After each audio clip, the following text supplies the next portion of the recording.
जय जिनेन्द्र।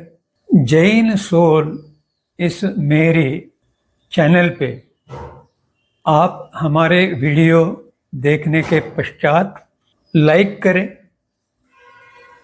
सब्सक्राइब करें और नोटिफिकेशन बेल आइकॉन दबाएं, जिससे आपको हमारे वीडियो की सूचना सबसे पहले प्राप्त होगी। और आप हमें हमारे वीडियो के नीचे दिए गए पेज पर भी फॉलो कर सकते हैं। जय जिनेन्द्र। भारतीय संस्कृति के संयुक्त परिवार का ह्रास और भारत में पाश्चात्य संस्कृति के अनुसार जो छोटे परिवार बनने लगे हैं, उसके कारण बच्चों का जो संगोपन, पालन और संस्कार का पक्का होना कुछ बहुत मात्रा में प्रभावित हुआ है। अब बच्चों के मनोरंजन के लिए जो साधन है वे है चित्रपट यानी सिनेमा, दूरदर्शन अर्थात टीवी और अंतर्राष्ट्रीय जाल अर्थात इंटरनेट। अब इन पर्यायों के द्वारा पूरा परिवार क्या सीख रहा है, ये जरा सोचने की बात है। हमारा खान पान जो है वो कैसा बना है? क्या हम विदेशी पदार्थों की ओर आकर्षित होकर उनका अधिक उपयोग नहीं कर रहे हैं? हमारा वेश क्या अब भारत में अधिकतर लोग भारतीय संस्कृति के अनुसार कपड़े लत्ते पहनते हैं, ऐसा हम कह सकते हैं? बड़ा प्रश्न चिन्ह है ये, बहुत गहन प्रश्न है ये। हमारा आचरण क्या वह भारतीय संस्कृति के अनुकूल रहा है? यह भी एक प्रश्न है जिस पे चिंतन होना चाहिए। वास्तव में स्थिति यह है, जो हमने देखा है वह हमें बहुत प्रभावित कर चुका है। छोटे बच्चे अब मोबाइल पे गेम देखने के साथ ही भोजन करते हैं। क्या सीखा? हमने देखा देखी खान पान में, रहन सहन में और बातचीत में अर्थात पाश्चात्य संस्कृति का अनुकरण बहुत बड़ी मात्रा में कर लिया है। इस कारण हमने क्या पाया? वास्तव में हमने कुछ नहीं पाया।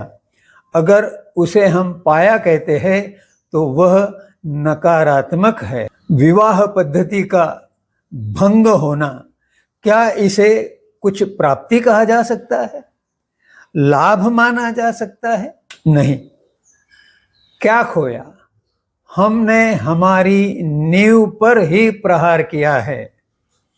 भारतीय संस्कृति को भूलते हुए हम नकल के द्वारा पाश्चात्य संस्कृति में खोते जा रहे हैं और यह वस्तुस्थिति हमें जागरूक करने में सफल अभी तक नहीं है कि पाश्चात्य देशों में भारतीय संस्कृति का अनुकरण किया जा रहा है बड़े प्रमाण में। और तो और कुछ मुस्लिम देशों में हिंदू संस्कृति के आधार पर अब अभ्यास, व्यवहार और सांस्कृतिक विकास तय हो रहा है। इसलिए बच्चों के माता पिता को अर्थात अभिभावकों को कुछ विवेक रखकर कुछ चिंतन करना चाहिए। इस चिंतन पर ही हम पाश्चात्य संस्कृति के आधार पर अपनाया हुआ खुलापन, तथाकथित खुलापन, वस्त्रों की लघु मात्रा और संस्कृति, इसमें जो भंग हुआ है उस संबंध में विचार करना आवश्यक है। अगर माता पिता स्वयं उदाहरण नहीं बनेंगे तो मर्यादा का पालन नहीं हो पाएगा, और बच्चे तो माता पिता का अनुकरण करते हैं, वही उनके मौलिक संस्कारों का आधार होता है। और कई बातें तो ऐसी है कि बिना कुछ कहे भी बहुत कुछ कहा जाता है अपने स्वयं के उदाहरण द्वारा, तब जाके अपनी मौलिकता का संरक्षण होगा। क्या है यह मौलिकता? तो मौलिक गुण के आधार पे हम मौलिकता समझ सकते हैं। नीतिमत्ता यह एक प्राथमिक मौलिक गुण है। इसके तुलना में नैतिकता यह बहुत ही छोटा गुण है, और उसमें भी धोखाधड़ी करने का आज विश्व में पूरा बाजार बड़े जोर शोर से प्रयास करता है। उसका एक उदाहरण हम सभी को पता है। वारंटी और गारंटी इस नाम पे उत्पादक लोग कोई भी अपनी उत्तरदायिता टाल देते हैं और ग्राहक को ही दोषी सिद्ध कर देते हैं।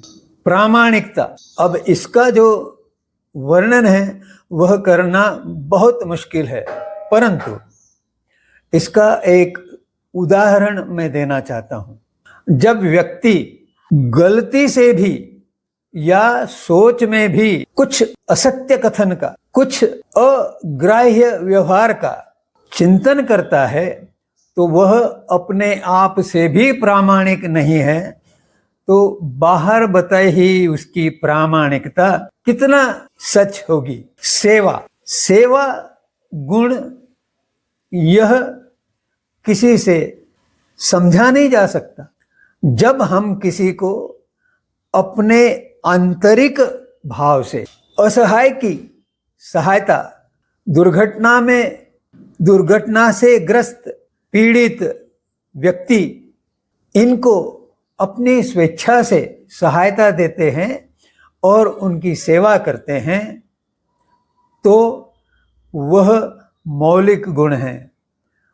वर्तमान में माता पिता की सेवा करना भी अब बोझ माना जा रहा है, और यह भारतीय संस्कृति के विच्छेद का हमारे द्वारा किया गया वियोग का बहुत उत्तम उदाहरण है।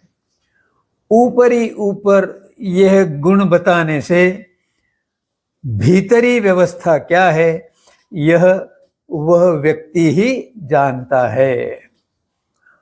ऐसी परिस्थिति में अभिभावकों का अर्थात माता पिता का उत्तरदायित्व बनता है कि सप्ताह में एक दिन कम से कम वे बच्चों के साथ कथा कथन में व्यतीत करें, क्योंकि ऐसी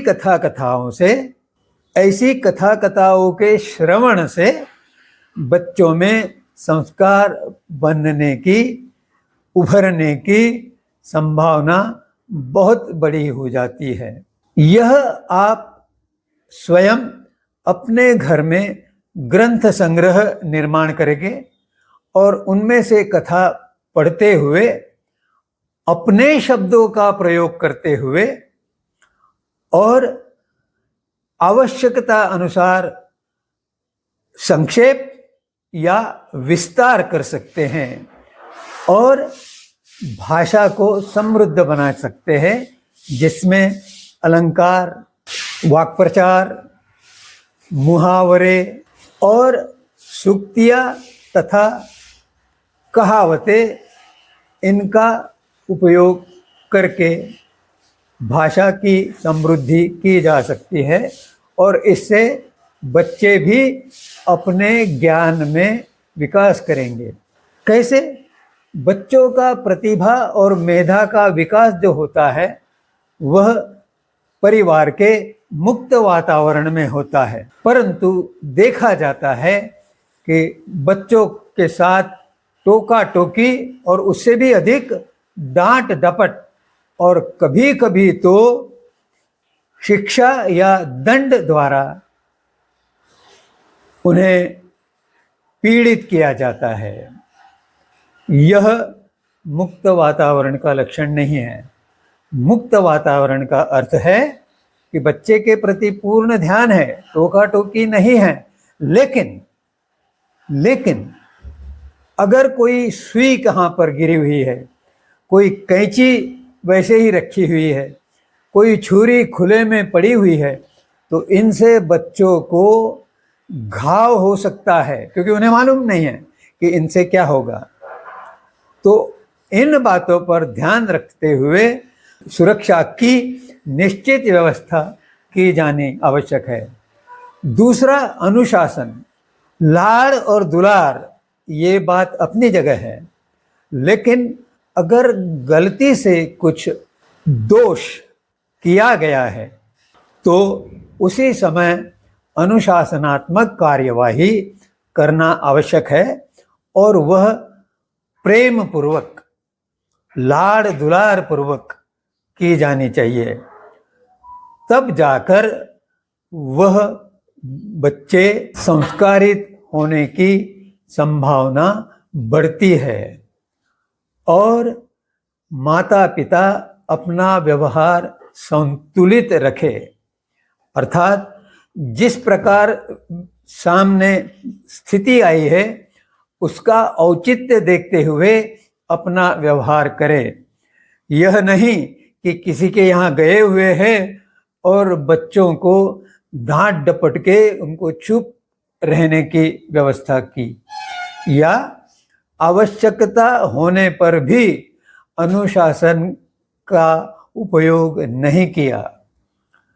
और इसमें प्रतिक्रिया और प्रतिसाद के बीच में अगर कुछ क्षणों के लिए प्रतिसाद देना टाल दिया तो प्रतिक्रिया यह जो क्षणिक होती है, तात्कालिक होती है और वह गलत होने की संभावना रहती है, वह गलती दुरुस्त हो जाती है, सुधार ली जाती है।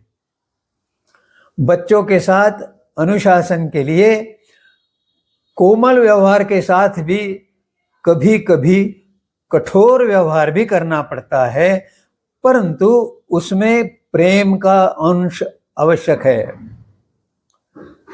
नियमन अनुशासन से आता है और नियंत्रण कुछ नियम बनाने के बाद उनके पालन के द्वारा आता है, और उसकी निश्चिती करना माता पिता का उत्तरदायित्व है। कभी किसी वस्तु का अतिरेक हो या कभी किसी बात में कमी हो या किसी वस्तु में अभाव हो, ऐसी स्थिति का निर्माण नहीं करना चाहिए। अगर वह वस्तु नहीं है तो उसकी पूर्ति का आश्वासन देकर उसकी पूर्ति करना माता पिता का उत्तरदायित्व है। इतने विवेचन पर रुकते हुए आपसे आत्मीय विनंती है कि अपने प्रश्न, अपनी जिज्ञासाएं और अपनी शंकाएं मुझे इस चित्रण के कमेंट सेक्शन में अवश्य प्रेषित करें, जिससे आपकी शंकाओं का निवारण हो सकेगा और आप में और मुझ में एक संवाद की स्थिति बनेगी। जय जिनेंद्र।